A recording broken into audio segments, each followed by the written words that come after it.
Halo, saya Giri dari By Giri, dan kembali lagi dengan saya di chapter 5 dari Giri's Take on Crypto Futures Trading, teman-teman ya.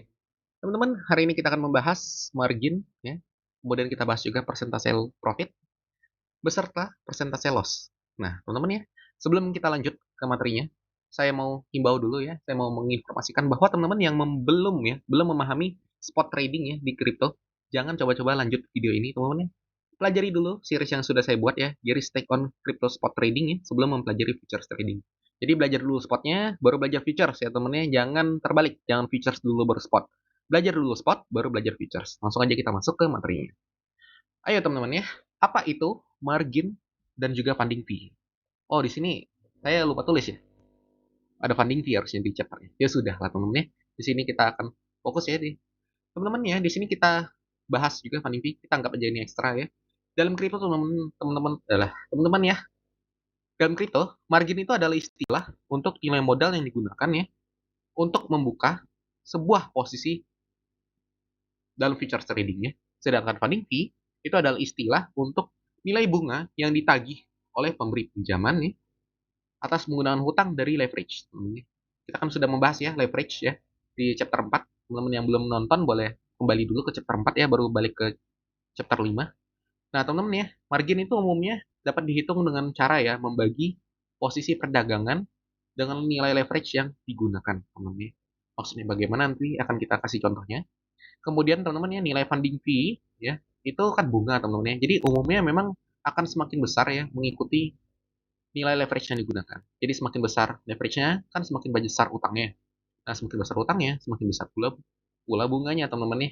Langsung aja kita masuk ya. Di sini adalah contoh perhitungan margin ya teman-teman ya.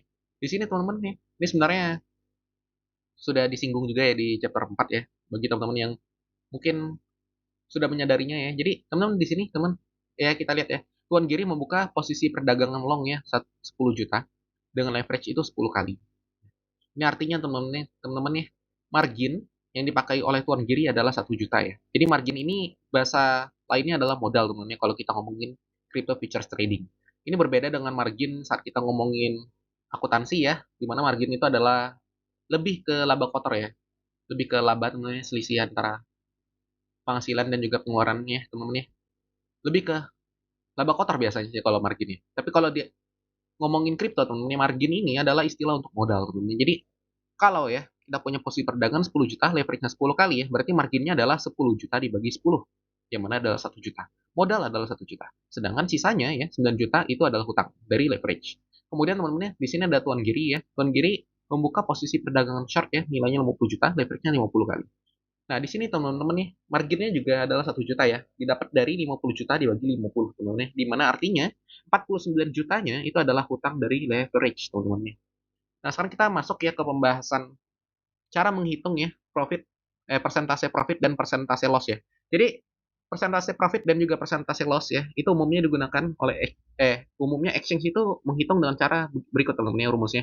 Persentase keuntungan ya adalah nilai keuntungan dibagi margin ya. Kemudian persentase kerugian adalah nilai kerugian dibagi margin ya. Jadi teman-teman perhatikan ya bahwa exchange itu biasanya menghitung dengan cara ini ya. Persentase keuntungan adalah nilai keuntungan yang dibagi margin. Maksudnya nilai keuntungan adalah nilai keuntungan secara rupiah ya, secara rupiah. Nilai keuntungan secara rupiah dibagi margin ya. Kemudian nilai persentase kerugian itu adalah nilai kerugian secara rupiah dibagi margin teman-teman ya. Nah sekarang teman-teman ya kita bahas ya contoh dari perhitungan persentase profit dan juga persentase loss teman-teman ya. Di sini perhatikan ya nomor 1. Tuan Giri mendapatkan keuntungan 50 juta pada posisi perdagangan dengan margin 5 juta. Ya. Dia dapat untung nih 50 juta ya, marginnya itu 5 juta.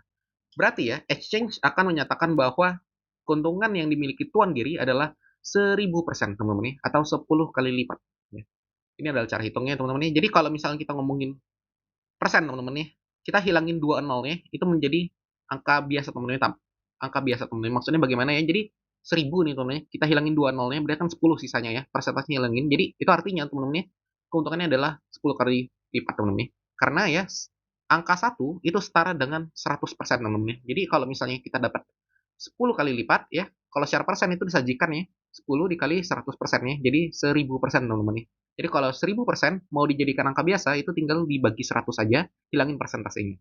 Oke teman-teman ya, jadi dapatnya adalah 10 kali lipat teman-teman ya. Di sini kemudian nomor 2 ya, Tuan Giri mendapatkan kerugian 60 juta teman-teman ya. Dengan posisi perdagangan yang marginnya itu cuma 5 juta. Ini berarti ya, Tuan Giri itu mendapatkan kerugian ya sebesar 1.200% ya teman-teman ya. 1.200%. Atau setara dengan 12 kali lipat ya teman-teman ya. 12 kali lipat hitungnya dari mana ya? Dari margin ya. 12 kali lipat si margin. Nah, nomor satu juga ya 10 kali lipat dari mana? 10 kali lipat dari marginnya. Karena 10 kali 5 adalah 50 juta ya, 12 kali 5 adalah 60 juta. Begitu teman-teman ya. Sekarang kita masuk ke materi yang menurut saya cukup penting ya di sini ya. Saya mau membahas ya pertimbangan untuk penggunaan leverage ya. Di sini mungkin tidak terlalu banyak yang membahas ya kalau kita ngomongin influencer influencer kripto ya teman-teman ya. Mungkin nggak banyak membahas, tapi karena di sini saya orangnya teoritis ya. Saya membahas secara teori hitung-hitungannya. Ini masuk akal atau tidak ya? Apakah logis atau tidak ya? Nah, di sini teman-teman ya, kalau saya mempelajari leverage ya, saya melihat ya ada sebuah pertimbangan yang perlu teman-teman perhatikan. Leverage itu ya hanya berguna apabila teman-teman ya, dimanfaatkan untuk membuka ya posisi perdagangan yang nilai ukuran posisinya itu lebih besar daripada nilai portofolio. Maksudnya bagaimana ya? Jadi teman-teman kalau misalnya punya 100 juta ya, teman-teman kalau mau buka posisi perdagangan yang nilainya cuma 50 juta ya, yang mana setengah dari porto teman-teman, itu nggak perlu pakai leverage ya. Nggak perlu pakai leverage. Ya, teman-teman ya. Nggak perlu dipakai leverage, karena nggak ada gunanya gitu loh. Nanti saya jelaskan mengapa ya. Nah, tapi kalau teman-teman nih, oke, saya punya porto 50 juta ya. Saya mau buka posisi perdagangan 50 juta, tapi 3 ya teman-teman. Jadi total posisi perdagangan itu ukurannya adalah 150 juta ya. Satu ukuran posisi perdagangan 50 juta ya dikali 3. Nah, itu boleh pakai leverage ya. Karena itu mau nggak mau memang harus berhutang teman-teman ya. Karena tidak ada pilihan lagi ya. Teman-teman bisa adjust atau bisa sesuaikan sendiri leverage-nya. Kalau porto adalah 100 juta, mau buka posisi perdagangan 3 biji ya, 3 posisi perdagangan yang masing-masing itu ukurannya 50 juta, teman-teman bisa menggunakan leverage. Bisa itu 3 kali, bisa 4 kali, teman-teman sesuaikan sendiri ya. Nah, tapi leverage itu hanya berguna ya saat teman-teman membuka posisi perdagangan yang nilai ukuran posisinya itu ya, secara keseluruhan lebih besar daripada nilai portofolio teman-teman ya. Ini penjelasannya teman-teman ya. Di sini saya buat sederhana aja ya.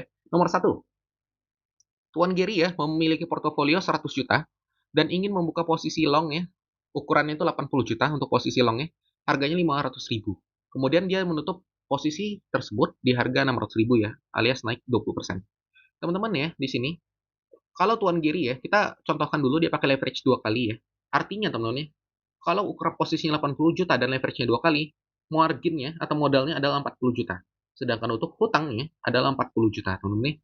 Kemudian teman-teman ya, position size kan 80 juta, teman-teman ya. Kalau naik 20% kan berarti ya, keuntungannya itu adalah 16 juta, teman-teman ya. 20% dikali position size ya. Jadi 20% ini dikali, kalau misalnya harga ya naik 20% ya, yang dikali itu ya dengan 20% adalah position size-nya ya, bukan margin ya teman-teman ya. Jadi jangan salah hitung ya.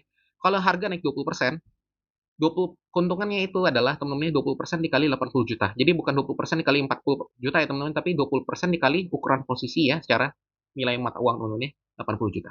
Berarti keuntungannya itu 16 juta ya. Nah, kalau ya dibandingkan dengan margin, keuntungannya itu dinyatakan sebagai ya 40% ya dari modal teman-teman ya. Berarti kita kalau di exchange dia bakal tulis ya, kamu untung 40% nih. Ya, 40% dari mana? Ya dari modal 40 juta ya. Tapi teman-teman ya, kalau misalnya share position size, keuntungan cuma 20%. Ini jadi 40% karena kita pakai leverage aja 2 kali. Nah, coba teman-teman bandingkan dengan yang di bawah ya, yang pakai leverage-nya 1 kali aja. Tradingnya leverage 1 kali. Berarti kan modalnya 80 juta dong, dia nggak pakai hutang. Ya. Di sini teman-teman nih, position size-nya ya, itu 80 juta ya. Nah, kalau naik 20% nih, ingat ya, position size itu kan pasti sama ya. Meskipun satunya pakai leverage, satunya enggak ya. Kalau position size, kalau sama ya, keuntungan tetap sama ya. Jadi 20% dari position size 80 juta adalah 16 juta ya. Yang mana ini artinya teman-teman nih? Kita mendapatkan keuntungannya 20% dari modal 80 juta ya. Memang kalau secara presentasi lebih kecil teman-teman nih. Ini 20%, oh ini 40%. Tapi teman-teman lihat ya, lihat position size ya, lihat juga dengan keuntungan nilainya teman-teman nih. Sama nggak? Sama kan 16 juta? Sama kan 80 juta teman-teman. Tapi bedanya apa ya?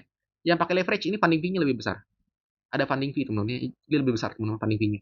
Kalau di sini pakai leverage-nya satu teman nih, kalau kita pakai leverage-nya kecil teman-teman ya, atau misalnya mendekati satu itu leverage-nya semakin kecil. Kalau kita pakai leverage semakin besar ya itu funding fee yang semakin besar. Jadi teman-teman pertimbangkanlah baik-baik ya untuk penggunaan leverage ya. Kalau di skema yang seperti ini, kayaknya saya rasa ya, saya pribadi berpendapat bahwa ini tidak perlu leverage ya. Kan cuma buka satu posisi ya. Kecuali teman-teman mau buka dua posisi nih. Masing-masing ukurannya 80 juta. Ya itu mau nggak mau leverage. Karena nanti total ukuran posisinya kan jadi 160 juta. Sedangkan porto teman-teman cuma 100 juta. Tapi kalau posisinya teman-teman cuma buka satu ukurannya 80 juta, porto teman-teman ada 80 juta, ngapain buka pakai leverage sih teman-teman? Ngapain bayar funding fee ya di saat tidak perlu dibayar gitu teman-teman. Nah jadi teman-teman ya, ini sangat-sangat perlu dipertimbangkan sebelum teman-teman menggunakan leverage ya. Apakah ya teman-teman masih ingin menggunakan leverage setelah mengetahui ini ya teman-teman nih. Angka 40% ini hanyalah seperti ilusi teman-teman nih. Wih, persentasenya besar. Ini 20% doang. Tapi secara uang teman-teman nih, sama-sama 16 juta teman-teman nih. Ya itulah ya teman-teman nih. Faktor psikologis saja sih. Oh ini lebih besar nih persentasenya. Padahal karena ukuran posisinya sama ya, untungnya sama teman-teman nih. Nah, kemudian kita masuk ke slide kedua ya. Di sini yang kedua teman-teman nih, Tuan Giri memiliki portofolio 100 juta ya, dan ingin membuka posisi short 150 juta. Nah, portonya ingat ya 100 juta. Dia mau buka short 150 juta. Harga 500 ribu ya, dan ditutup di 350 ribu ya. Ini artinya teman-teman nih, kalau turun 30% ya, dia mendapatkan keuntungan karena ini posisinya short.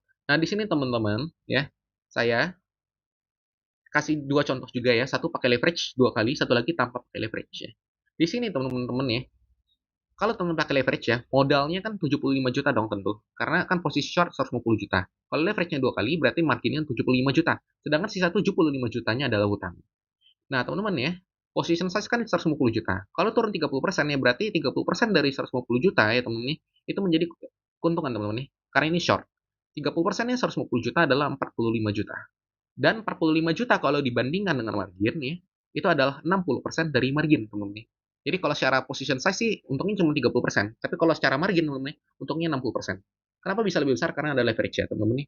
Nah, tapi teman-teman nih, di sini ada pertimbangannya teman-teman. Kalau ya teman-teman tidak ingin menggunakan leverage ya, tidak mungkin teman-teman bisa membuka ya posisi perdagangan ya yang nilainya lebih besar pada porto teman-teman. Portonya 100 juta, masa mau buka posisi 150 juta ya. Pada kasus seperti ini ya, barulah leverage berguna teman-teman. Jadi mau nggak mau ya sudah pakai leverage gitu ya. Karena kalau pakai leverage satu kali atau tidak pakai utang teman-teman itu tidak bisa karena modal tidak cukup. Nah sekarang teman-teman kita masuk ke uji pemahaman ya.